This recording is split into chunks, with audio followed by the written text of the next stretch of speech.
Hello students, today our topic is MySQL and in this lecture we are going to discuss about aggregate functions. In our last video we already discussed some aggregate functions such as sum function, count function, min and max function, and in this lecture we are going to discuss about average functions. So students, let's start.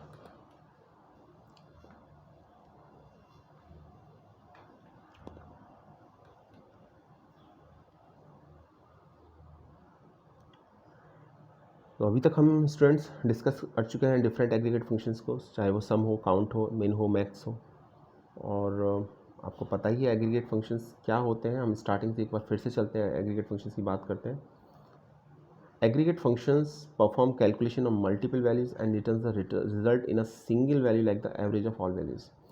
तो जो aggregate functions होते हैं वो multiple values पर perform करते हैं और जो रिजल्ट होता है वो एक सिंगल वैल्यू की फॉर्म में आता है हमेशा. जैसे आपको एवरेज निकालना है तो एवरेज निकालना है, ऑब्वियसली तो मल्टीपल वैल्यूज़ होंगी आपके पास, डिफरेंट स्टूडेंट्स के मार्क्स होंगे आपके, और उन सभी मार्क्स जब आप एवरेज निकालेंगे तो ऑब्वियसली वो एक सिंगल वैल्यू आएगी.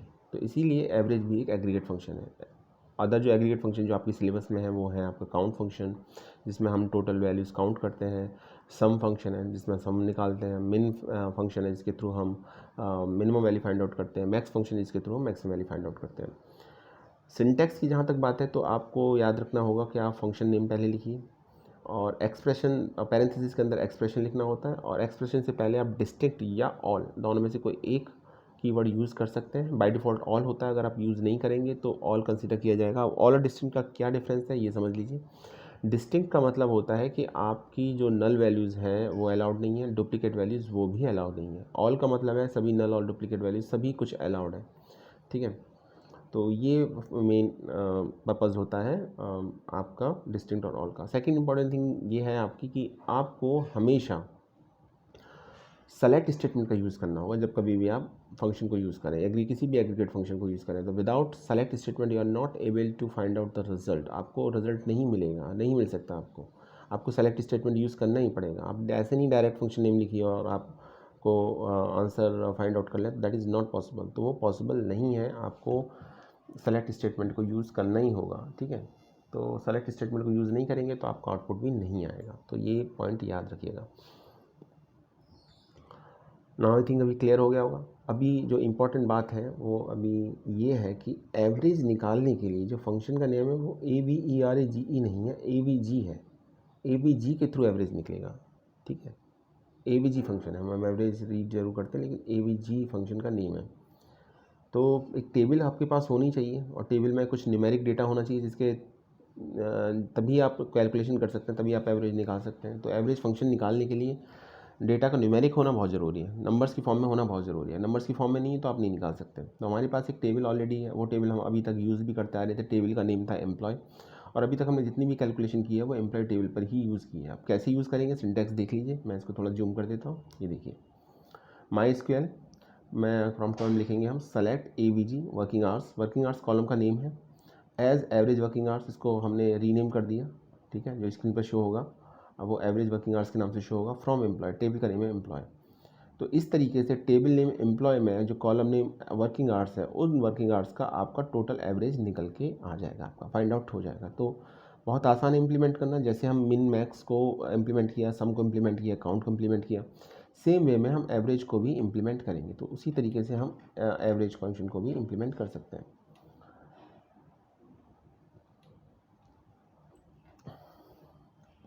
आई थिंक क्लियर हो गया होगा अभी आपको. देखिए, ये जो एज के बाद हम कॉलम नेम लिखते हैं ना, इसको डबल कोट्स में लिखना ज़रूरी है. अगर स्पेस है तो, स्पेस नहीं है तो आप डबल कोट्स का यूज़ मत कीजिए, तो भी कोई फ़र्क नहीं पड़ता उससे. ठीक है, तो ये याद रखिएगा. छोटी सी बातें हैं ये, छोटी कुछ जो अक्सर प्रैक्टिकली थोड़ा सा प्रॉब्लम क्रिएट करती हैं. तो बाकी ऐसा कोई इशू नहीं है. तो प्रैक्टिस आप यही कीजिए कि एज के बाद जो भी आप कॉलम का नेम दे रहे हो डबल कोट्स में लिखें. तो चलिए SQL ओपन करते हैं. सबसे पहले पासवर्ड डालना पड़ेगा आपको. पासवर्ड के बाद आपको डेटाबेस सेलेक्ट करना पड़ेगा. जो हमारी टेबल है MySQL डेटाबेस में है, तो यहाँ जाते हैं हम. देखिए डेटाबेस चेंज लिखा हुआ आ रहा है और टेबल में दिखा देता हूँ आपको. टेबल है एम्प्लॉय, तो एम्प्लॉय टेबल का डेटा शो करें तो क्या करेंगे, select stick from table name. Table name है एम्प्लॉय, तो select stick from employ semicolon. ये टेबल का डेटा है हमारा. अब इसमें जहाँ तक न्यूमेरिक डेटा की बात है तो सिर्फ वर्किंग आवर्स हैं, तो अभी हमें अगर एवरेज निकालना है तो हम वर्किंग आवर्स का ही एवरेज निकाल सकते हैं और तो नहीं निकाल सकते कुछ भी। क्लियर है?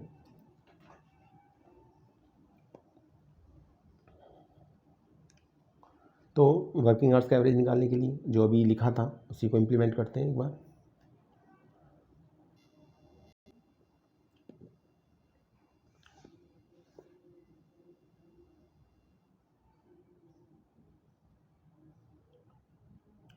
टेबल पर देख लीजिए, समझ लीजिए। नेम है, ऑक्यूपेशन है, वर्किंग डेट है, वर्किंग आवर्स है, 4 कॉलम्स नेम है इसके अंदर। ठीक है, और हमें इसी टेबल में कैलकुलेशन करनी है।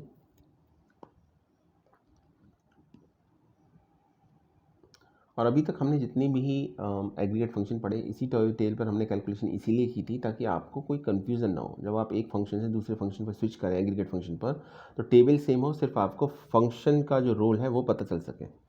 क्लियर है? तो इसलिए मैंने टेबल सेम ही रखी है अभी तक। तो क्या करेंगे, सबसे पहले सेलेक्ट लिखेंगे। सेलेक्ट का लिखना ज़रूरी है। Without select you are not able to without select you are not able to use any aggregate function. आप एग्रीगेट फंक्शन को यूज़ करना है तो सेलेक्ट लिखना ही पड़ेगा आपको। सेलेक्ट एवरेज लिखेंगे, पैरेंथेसिस में कॉलम का नेम लिख देंगे। कॉलम का नेम है वर्किंग आवर्स, जिसका हम एवरेज निकालना चाह रहे हैं, वर्किंग आवर्स का एवरेज निकालना चाह रहे हैं, तो वर्किंग आवर्स लिख दीजिए। बाय डिफ़ॉल्ट ऑल होता तो सभी वैल्यू सेलेक्ट हो जाएंगी, डुप्लीकेट है तो भी, नहीं है तो भी। ठीक है, फ्रॉम लिखिए। फ्रॉम के बाद टेबल नेम। टेबल नेम क्या है यहाँ पर? टेबल नेम है एम्प्लॉय, तो एम्प्लॉय टेबल नेम हो गया। सेमी कॉलन लगाएंगे स्टेटमेंट टर्मिनेट करने के लिए। देखिए एवरेज निकल के आ रहा है 12.9090909090 एंड 90। ओके, ठीक है, तो ये आ गया आपका एवरेज वर्किंग आवर्स। अभी इसमें हम कॉलम को रीनेम कर देते हैं। पर जो देखिए आप कॉलम की हेडिंग देखिए क्या आ रहा है, एवरेज वर्किंग आवर्स। आपने रीनेम नहीं किया था ना, तो जो कॉलम का नेम, जो फंक्शन का नेम था वही कॉलम का नेम था। अब यहाँ इसको नेम दे देते हैं कॉलम को, तो मैंने दे दिया मान लीजिए एवरेज, और एवरेज ही दे देते हैं। कुछ और ऐड कर देते हैं इसके अंदर, एवरेज टाइम लिखते हैं। चलिए देखिए अब एवरेज टाइम आ जाएगा कॉलम का नेम। देखिए तो ये एडवांटेज होता है। डबल कोट्स में लिखिएगा, नहीं लिखेंगे तो भी प्रॉब्लम नहीं होगी, लेकिन प्रॉब्लम तब होगी जब आप स्पेस नहीं होगा आपका, 2 वर्ड्स होंगे और उसके बीच में स्पेस नहीं होगा। 1 वर्ड है, सिंगल वर्ड है कॉलम का नेम, तो कोई दिक्कत नहीं होगी। तो आपको ये सोचना ही नहीं है, आपको सिर्फ इतना करना है कि एज लेके कॉलम नेम लिख देना डबल कोट्स में। डिफरेंस है, स्पेस है नहीं है डजेंट मैटर, कोई उससे आपको प्रॉब्लम नहीं होगी। तो देखा आपने, एवरेज कैलकुलेट हो गया। अभी एक काम और करते हैं। अगर ऐसा है कि कंडीशन भी है कुछ हमारे पास, ठीक है, कंडीशन भी अप्लाई हो रही है, तो हम अच्छी तरीके से जानते हैं कंडीशन के लिए कौन सा क्लॉज यूज़ होता है, वेयर क्लॉज।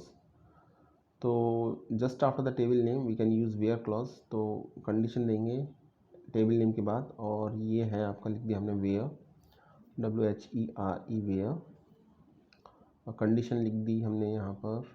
चलिए कंडीशन हमारी है, मान लीजिए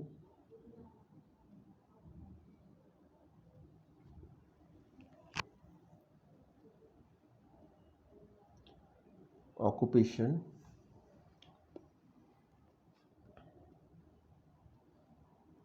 ऑक्यूपेशन कॉलम सेलेक्ट किया है। ऑक्यूपेशन कॉलम पर हम कंडीशन देंगे, तो हमने दे दिया मान लीजिए ऑक्यूपेशन। एक ऑक्यूपेशन सेलेक्ट कर लेते हैं कोई भी, क्योंकि मोर देन 1 डॉक्टर्स थे, मोर देन 1 इंजीनियर्स थे, तो सिर्फ हम डॉक्टर्स या इंजीनियर्स का पर्टिकुलर किसी एक कैटेगरी का हम एवरेज निकालना चाह रहे हैं, वर्किंग आवर्स निकालना चाह रहे हैं, तो हम मेंशन कर देंगे। तो जैसे मैंने यहाँ पर दिया ऑक्यूपेशन इक्वल टू, और वैल्यू दे दी मैंने यहाँ पर इसकी डॉक्टर दे देते। चलिए ठीक है,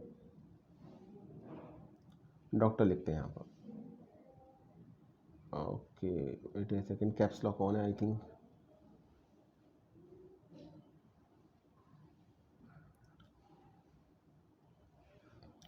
डॉक्टर लिख देते हैं, तो अब क्या होगा, अब ये होगा कि डॉक्टर, सिर्फ डॉक्टर्स, जितने भी डॉक्टर्स हैं, ठीक है, उनका एवरेज वर्किंग आवर्स निकल के आएगा। ये देखिए 15.5 निकल के आ रहा है, तो ये सिर्फ डॉक्टर्स का एवरेज वर्किंग आवर्स निकल के आ रहा है, तो आपको उसमें कुछ ज़्यादा सोचना नहीं है। तो एक ही हो गया आपका। तो बात यही थी कि अगर आपको कंडीशन अप्लाई करनी है तो कंडीशन अप्लाई कर सकते हैं इजीली आप, कोई प्रॉब्लम नहीं है।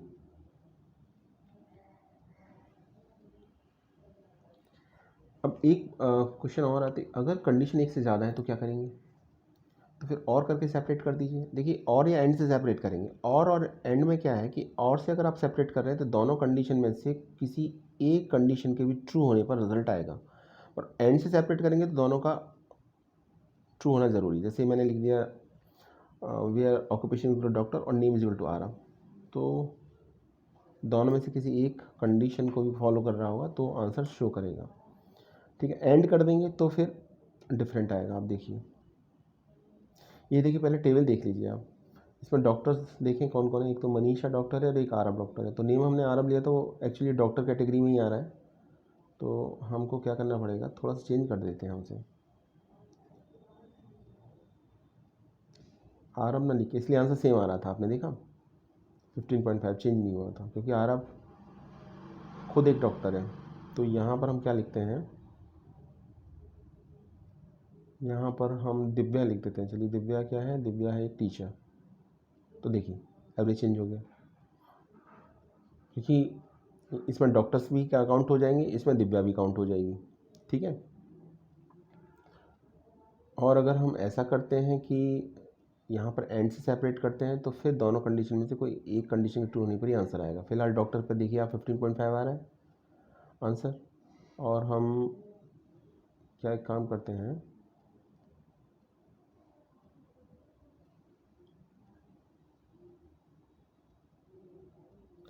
अब ये मल्टीपल वैल्यूज एक ग्रुप ऑफ वैल्यूज़ में से आपको सेलेक्ट करना है तो आप इन ऑपरेटर का यूज़ कीजिए। जैसे आपको डॉक्टर्स, इंजीनियर और टीचर्स में से वैल्यू सेलेक्ट करनी है तो आप लिखिए occupation in doctor, engineer, comma एक और वैल्यू लिख दीजिए। जैसे आपने लिख दिया यहाँ पर, चलिए लिखते हैं टीचर। ठीक है, तो अब डॉक्टर्स, इंजीनियर्स और जितने भी टीचर्स होंगे उनका एवरेज निकल के आएगा। क्लियर, पैरेंथेसिस साइन के अंदर यूज़ कीजिएगा इसको। ये देखिए 13.16 निकल के आ रहा है। तो नेक्स्ट देखिए,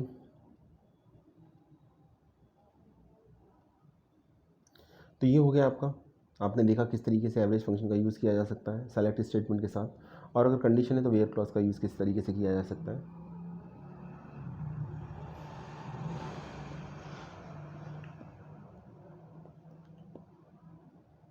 ये हमारा लास्ट एग्रीगेट फंक्शन है, इसके बाद एग्रीगेट फंक्शन कंप्लीट हो जाएंगे आपके। तो प्रैक्टिस अच्छी तरीके से कर लीजिएगा क्योंकि एग्ज़ाम पॉइंट ऑफ व्यू से बहुत इंपॉर्टेंट है। एग्ज़ाम में एग्रीगेट फंक्शन डेफिनेटली आएंगे, और पॉसिबिलिटी इस बात की ग्रुप बाई के साथ पूछा जाएगा आपको। तो अभी एक बार हमने इसको प्रैक्टिकली करके देख लिया, थोड़ा सा इस बार एक बार थ्योरी पर और फोकस करते हैं। देखिए, the my H average is an aggregate function use to return the average value of an expression in various records. तो वेरियस रिकॉर्ड्स में एवरेज निकालने के लिए आप एवरेज फंक्शन का यूज़ करते हैं। ये इसका सिंटैक्स है जो अभी हमने आपको करके दिखाया। Select AVG aggregate expression from tables where conditions.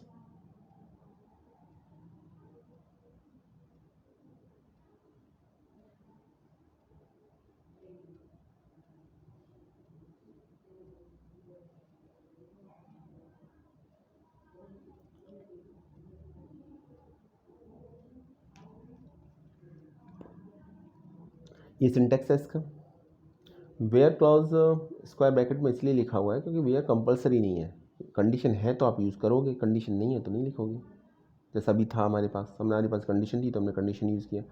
देखिए ये बात याद रखिएगा, वेयर क्लॉज में अगर कंडीशन एक से ज़्यादा है तो हम और या एंड से सेपरेट करते हैं, और अगर मल्टीपल वैल्यूज़ में से कोई एक वैल्यू, मल्टीपल वैल्यूज़ में से अगर हमें सेलेक्ट करनी है तो हम जनरली इन ऑपरेटर का यूज़ करते हैं, जैसा अभी हमने करके दिखाया अभी आपको। ठीक है, जैसे यहाँ ऑक्यूपेशन डॉक्टर, इंजीनियर और साइंटिस्ट में से हमने वैल्यू लेनी थी तो हमने इन करके पैरेंथेसिस के अंदर डॉक्टर, इंजीनियर और टीचर लिखा था, आई साइंटिस्ट नहीं था, जो भी है। तो वो आप वैल्यूज़ दे सकते हैं, एक से ज़्यादा वैल्यू दे सकते हैं, और एक से ज़्यादा कंडीशन है तो और से सेपरेट या एंड से सेपरेट कर सकते हैं। पर ये याद रखिएगा कि और से सेपरेट करने पर दोनों कंडीशन में से किसी एक कंडीशन के ट्रू होने पर भी रिजल्ट डिस्प्ले होगा। एंड पर दोनों कंडीशन का ट्रू होना ज़रूरी है, तभी उसके रिलेटेड रिकॉर्ड डिस्प्ले होगा। तो वेयर क्लॉज का एक एग्जांपल दे रखा है यहाँ पर। टेबल वर्किंग आवर्स ही है, टेबल का नेम एम्प्लॉय है, वर्किंग आवर्स। अब मान लीजिए कंडीशन ये है कि वर्किंग आवर्स ग्रेटर देन 12 होना चाहिए या ग्रेटर देन इक्वल टू 12 होना चाहिए, तो सिर्फ उन्हीं का एवरेज निकलेगा जिनका working hours greater than equal to 12 है, चाहे ऑक्यूपेशन कुछ भी क्यों ना हो, नेम कुछ भी क्यों ना हो, डजेंट मैटर। तो कंडीशन क्योंकि वर्किंग आवर्स पर अप्लाई हुई है यहाँ पर, तो कंडीशन है working hours greater than equal to 12, तो सिर्फ उन्हीं का एवरेज निकलेगा जिनकी working hours greater than equal to 12 है। क्लियर?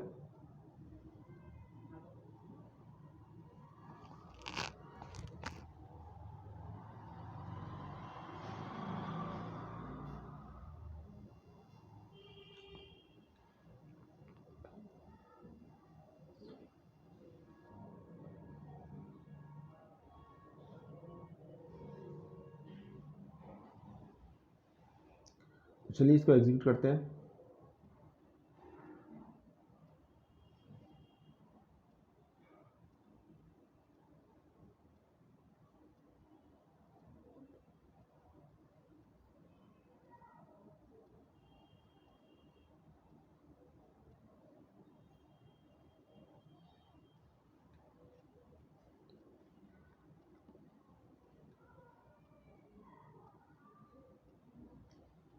तो यहाँ पर कंडीशन दे रखी है working hours greater than equal to 12, तो इसी के अकॉर्डिंग एवरेज निकलेगा। ये देखिए टेबल हमारे पास ऑलरेडी है ही, टेबल नेम एम्प्लॉयज़ नहीं है, एम्प्लॉय है, तो इसलिए मिस्टेक आ रही है, हमको सही करना पड़ेगा। एम्प्लॉय है टेबल नेम, अब आंसर ठीक आएगा। देखिए 13.875, तो 13.875 कब आ रहा है एवरेज आपका निकल के? ये एवरेज तब कैलकुलेट होकर आ रहा है जब आपका working hours greater than equal to 12 है।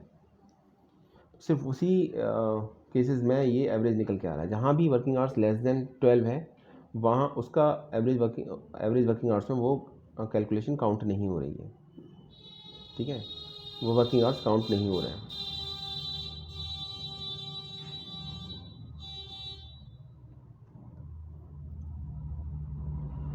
अब आता है सबसे इम्पोर्टेंट टॉपिक, और वो है group by clause. Group by, देखिए ग्रुप बाय का जो पर्पज़ है बेसिकली वो ग्रुप बनाना होता है। जैसे अभी आप एवरेज फंक्शन यूज़ कर रहे हैं, तो आप डॉक्टर्स का ही निकालना चाह रहे हैं सिर्फ, या डॉक्टर्स का नहीं निकालना चाह रहे हैं आप, डॉक्टर्स का इंजीनियर्स का ग्रुप वाइज निकालना चाह रहे हैं एवरेज, यानी डॉक्टर्स का अपना एवरेज निकल के आ जाए, ठीक है, टीचर्स का अपना निकल के आ जाए, इंजीनियर्स का अपना निकल के आ जाए, तो आप ग्रुप बाई क्लॉज के थ्रू निकाल सकते हैं इसको। ग्रुप बाई की एक स्पेशलिटी ये होती है कि ग्रुप बाई के साथ हमेशा एग्रीगेट फंक्शन यूज़ होता है, ऑलवेज, हमेशा यूज़ होगा, ये याद रखिएगा।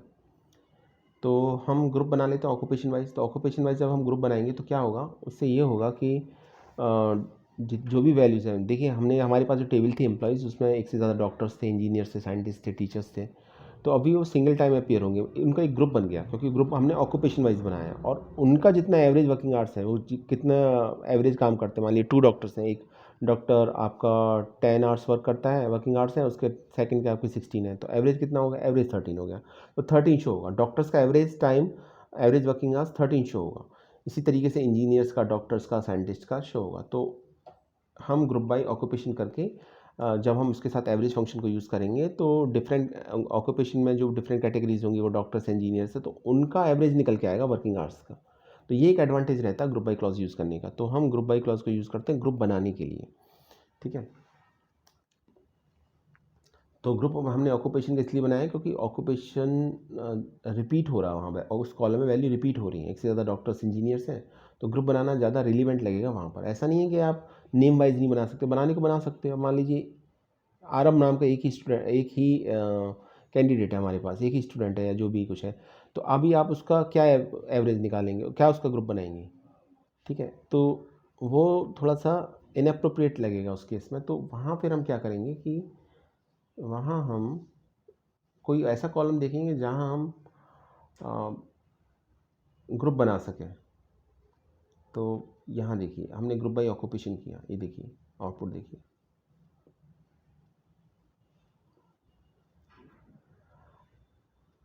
Average working hours, select average working hours, तो जो लास्ट क्वेरी थी वही लिखी हुई है, बस इसमें हमने एक और कंडीशन ऐड कर दी, और वो कंडीशन क्या है, वो हमने ग्रुप बना दिया है ग्रुप बाय क्लॉज के थ्रू।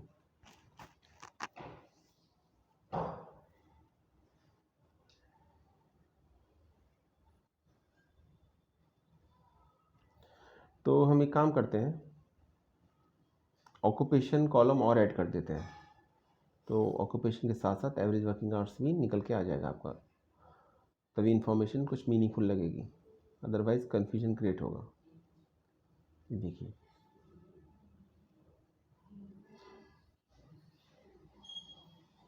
एक मिनट, हमारी कमांड तो पहले टेबल देख लीजिए आप, उसके बाद बताता हूँ। ये टेबल है, ऑक्यूपेशन देख लीजिए, कुछ साइंटिस्ट हैं, कुछ इंजीनियर्स हैं, कुछ डॉक्टर्स हैं, कुछ टीचर्स हैं, ठीक है, इनके डिफरेंट वर्किंग आवर्स हैं। हम ये चाहते हैं कि साइंटिस्ट, जितने भी साइंटिस्ट हैं, उनका एवरेज वर्किंग आवर्स निकल के आ जाए, इंजीनियर्स हैं उनका वर्किंग आवर्स निकल के आ जाए, तो ग्रुप बाई हम ऑक्यूपेशन करेंगे, ठीक है, तो उनका एवरेज वर्किंग आवर्स निकल के आ जाएगा। तो पहले टेबल देख लीजिए, तभी आपको समझ में आएगा कि किस तरीके से ग्रुप बनाया गया है और क्या इन्फॉर्मेशन अभी इससे हम विड्रॉल कर रहे हैं। देखिए अभी, चलिए लिखते हैं इसमें,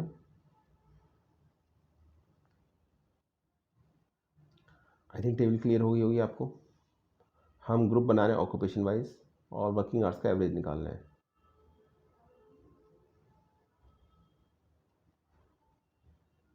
ये कमांड हम ऑलरेडी यूज़ कर चुके हैं। ये एक मिनट,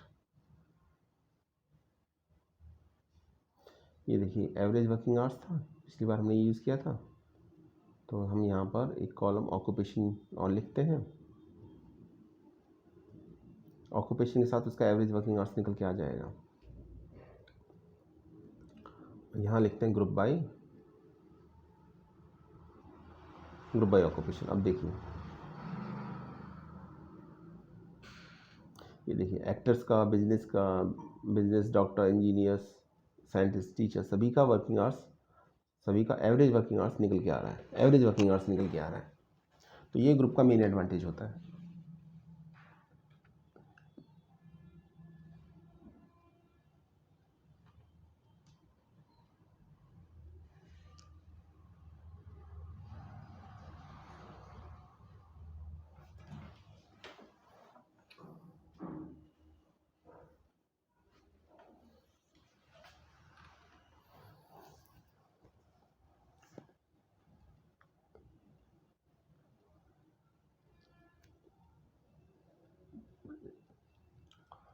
तो हमने ग्रुप बाय ऑक्यूपेशन किया था, इसलिए ऑक्यूपेशन वाइज ग्रुप बनाया यहाँ पर, और एवरेज फंक्शन यूज़ किया था वर्किंग आवर्स कॉलम पर, तो वर्किंग आवर्स कॉलम पर एवरेज कैलकुलेट होकर आ रहा है ऑक्यूपेशन वाइज। तो ये डेटा इस तरीके से शो हो रहा है आपका। आई थिंक अभी ग्रुप बनाना आपको क्लियर हो गया होगा। याद रखिएगा, हमेशा जब कभी भी हम ग्रुप बाय क्लॉज यूज़ करते हैं तो उसके साथ एग्रीगेट फंक्शन यूज़ होता है, हमेशा यूज़ होता है, ठीक है। इसलिए मैंने आपको बताया भी था कि एग्जाम में क्वेश्चन आएगा तो ग्रुप बाय का क्वेश्चन आएगा, उसके साथ एग्रीगेट फंक्शन पूछा जा सकता है आपसे, कोई भी एग्रीगेट फंक्शन होगा, लेकिन होगा ज़रूर आपका एक। अब जो नेक्स्ट इंपॉर्टेंट पॉइंट है वो ये है कि अगर ग्रुप पर कोई कंडीशन है तो हम फिर क्या करेंगे, फिर हम हैविंग क्लॉज का यूज़ करते हैं, ग्रुप पर कंडीशन है तो, ठीक है। तो ये देखिए लिखा भी हुआ है, the having clause is use to filter the average value of the group in MySQL। तो ग्रुप पर कोई इन्फॉर्मेशन आपको फ़िल्टर करनी है, ग्रुप तो बना दिया आपने, अब उस ग्रुप को भी आपको और फिल्टर करना है, ग्रुप पर भी कोई कंडीशन है, वो कंडीशन लगानी है, तो डेटा को और फिल्टर करने के लिए ग्रुप पर आप क्या यूज़ करोगे, हैविंग क्लॉज यूज़ करोगे। जैसे आपने एवरेज वर्किंग आवर्स निकल गया, ठीक है, लेकिन हम सिर्फ एवरेज वर्किंग आवर्स उन्हीं का निकालना चाह रहे हैं जिनके average working hours greater then 9 है या ग्रेटर देन 11 है, तो हम लिखेंगे having average working hours greater then, जो भी वैल्यू है 12, 13 वो लिख देंगे। ये देखिए 9 तो किसी का नहीं है, तो 9 देंगे तो सभी सेलेक्ट हो ही जाएंगे, तो हम क्या करते हैं 9 ना लिख के कुछ और लिखते हैं। 9 लिखेंगे तो आंसर पे कोई इफेक्ट नहीं पड़ेगा, क्योंकि सभी का average working hours greater then 9 है, ऊपर आप आउटपुट देख ही पा रहे होंगे, ये देखिए, तो कोई फ़र्क नहीं है उसमें। तो कंडीशन लगाने का कोई सेंस नहीं है इसमें, क्योंकि सभी कैटेगरी कंडीशन को फॉलो कर रहे हैं। तो हमने 12 लिख दिया, तो 12 में आप देखेंगे बिजनेस का जो टाइम है ना, बिजनेस और टीचर्स का, वो 11 आवर्स है, तो वो अब देखिए शो नहीं हो रहा। तो यही हैविंग का मेन पर्पज़ होता है कि अगर आपको ग्रुप के डेटा को फिल्टर करना है या ग्रुप पर कोई कंडीशन लगानी है तो फिर आप हैविंग क्लॉज को यूज़ करें। तो हैविंग क्लॉज का जो पर्पज़ होता है वो ग्रुप के डेटा को फिल्टर करना होता है। जब कभी भी आप ग्रुप बाय क्लॉज यूज़ करें और उस डेटा को और ज़्यादा फर्दर फिल्टर करना हो तो आप उसके साथ जो कंडीशन है उसको आप हैविंग क्लॉज के साथ यूज़ करते हैं। क्लियर। और सेकंड इंपॉर्टेंट थिंग ये कि ग्रुप बाई के साथ, ग्रुप बाई के बाद, just after the group by clause हम हैविंग क्लॉज यूज़ करते हैं, उसके बाद यूज़ करते हैं। उसमें भी आपको ऐसा करना है कि उसको भी पर्टिकुलर एक सिस्टमेटिक ऑर्डर में अरेंज करना है, तो ऑर्डर बाई क्लॉज का यूज़ कर सकते हैं असेंडिंग और डिसेंडिंग ऑर्डर में मैनेज करने के लिए। जैसे अभी ये डेटा है, मैं इसमें ये चाह रहा हूँ कि जो ऑक्यूपेशन है वो डिसेंडिंग ऑर्डर में शो हो, तो मैं लिखूँगा ऑर्डर बाय ऑक्यूपेशन। अभी असेंडिंग ऑर्डर में है, बाय डिफ़ॉल्ट असेंडिंग ऑर्डर में होता है, तो अभी ऑक्यूपेशन और मैंने लिख दिया इसमें मान लीजिए DESC। आप एवरेज टाइम के अकॉर्डिंग भी ऑर्डर बाय क्लॉज यूज़ कर सकते हैं। तो ये देखिए अभी साइंटिस्ट पहले आ रहा है, इंजीनियर बाद में, डॉक्टर उसके बाद में, और लास्ट में, सबसे लास्ट में एक्टर आ रहा है आपका। ठीक है, तो ये हो गया आपका। तो ऑर्डर बाई क्लॉज भी यूज़ कर सकते हैं। याद रखिएगा ऑर्डर बाई क्लॉज हैविंग के बाद यूज़ होगा, अगर हैविंग नहीं है तो ग्रुप बाई के बाद यूज़ होगा। क्लियर। तो ये था हमारा मेन आपका एवरेज फंक्शन। अभी एक क्वेश्चन ये और आता है कि क्या हम वेयर क्लॉज भी यूज़ कर सकते हैं? आंसर है बिल्कुल यूज़ कर सकते हैं। तो वेयर क्लॉज और हैविंग क्लॉज में क्या डिफरेंस है? देखिए हैविंग क्लॉज जब यूज़ करते हैं तो ग्रुप के डेटा को फिल्टर करने के लिए यूज़ करते हैं। यहाँ हम ऐसे भी कह सकते हैं कि ग्रुप बाई क्लॉज यूज़ कर रहे हैं तो ग्रुप पर कोई कंडीशन अगर हमें अप्लाई करनी है तो हैविंग क्लॉज का यूज़ करेंगे। लेकिन कोई और कंडीशन है जिसका ग्रुप से कोई डायरेक्ट लिंक नहीं है, ठीक है, नॉर्मल एक कंडीशन है, तो फिर हम वेयर क्लॉज के थ्रू इसे इम्प्लीमेंट करते हैं। तो वेयर क्लॉज ग्रुप बाई से पहले आएगा और हैविंग क्लॉज ग्रुप बाई के बाद में आएगा। ठीक है, ये याद रखिएगा। जैसे आपने टेबल नेम फ्रॉम एम्प्लॉय लिखा है तो ग्रुप बाई से पहले अगर आप वेयर क्लॉज देना चाह रहे हैं तो वो दे दीजिए। तो जैसे मैंने लिखा है यहाँ पर वेयर, और कोई भी एक कंडीशन है, मान लीजिए कंडीशन लेते हैं हम, क्या कंडीशन, कंडीशन किसी भी कॉलम पर अप्लाई हो सकती है। और ये बात और याद रखिए हैविंग क्लॉज के साथ जब हम यूज़ करते हैं कंडीशन तो उसमें एग्रीगेट फंक्शन का यूज़ होता ही होता है, वेयर के साथ ऐसा नहीं होता। तो जैसे मैंने यहाँ पर लिखा where working hours greater than 12। अब देखिए जब मैंने वेयर के साथ लिखा तो मैंने लिखा वर्किंग आवर्स ग्रेटर देन 12, जबकि हैविंग के साथ क्या लिखा, average working hours greater than 12। ठीक है, तो वहाँ एग्रीगेट फंक्शन यूज़ हो रहा है, यहाँ एग्रीगेट फंक्शन यूज़ नहीं हो रहा है, ये एक नॉर्मल कंडीशन है। तो पहले तो डेटा वो फिल्टर होगा जिनमें वर्किंग आवर्स ग्रेटर देन 12 है, फिर एवरेज निकलेगा, फिर उस एवरेज में भी जो 12 से ऊपर होगा सिर्फ वही कैटेगरी सेलेक्ट होंगी। ये देखिए आप। ठीक है, तो डिफरेंस समझ में आया आपको? कंडीशन में दोनों में सेम कॉलम का नेम यूज़ किया गया था, हैविंग में भी और वेयर में भी, लेकिन जब हमने हैविंग यूज़ किया तो उसके साथ हमने एग्रीगेट फंक्शन यूज़ किया। और एग्रीगेट फंक्शन यूज़ करने का सिंपल सा मतलब ये है कि हम वो कॉलम पर अप्लाई कर रहे हैं डेटा, हम वो सॉरी ग्रुप पर अप्लाई कर रहे हैं वो डेटा, जबकि नॉर्मल वर्किंग आवर्स अगर हम लिखेंगे तो वो पर्टिकुलर आपका एक नॉर्मल कंडीशन की तरह होगा वो आपका। तो ये हमारा डेटा था।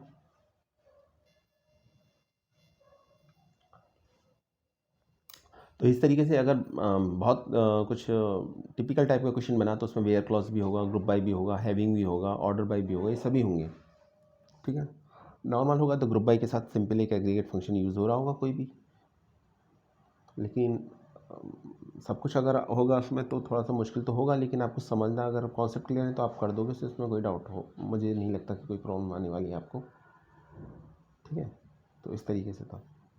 बाकी आप कंडीशन को चेंज करना चाह रहे हैं, कंडीशन एक से ज़्यादा है, तो वो तो आप वेयर क्लॉज के साथ जितनी भी कंडीशन मेंशन करना चाहें कर सकते हैं। जैसे अभी ये है कि वर्किंग आवर्स ग्रेटर देन 12 है, और मान लीजिए एक कंडीशन और है, तो हम और से सेपरेट कर दे रहे हैं, और कंडीशन ये है कि ऑक्यूपेशन या तो वर्किंग आवर्स 12 से ज़्यादा हो, या फिर ऑक्यूपेशन उसका जो हो वो हो आपका, मान लीजिए ऑक्यूपेशन ले लेते हैं हम डॉक्टर। ठीक है, तो या तो वर्किंग आवर्स 12 से ज़्यादा हो या ऑक्यूपेशन उसका डॉक्टर हो, तो उसके थ्रू पहले रो फिल्टर होंगी आपकी, उसके बाद ग्रुप बनेगा आपका ऑक्यूपेशन वाइज, और फिर उसमें भी जिनका average working hours greater than 12 होगा वो डेटा शो होगा। ये देखिए, क्लियर।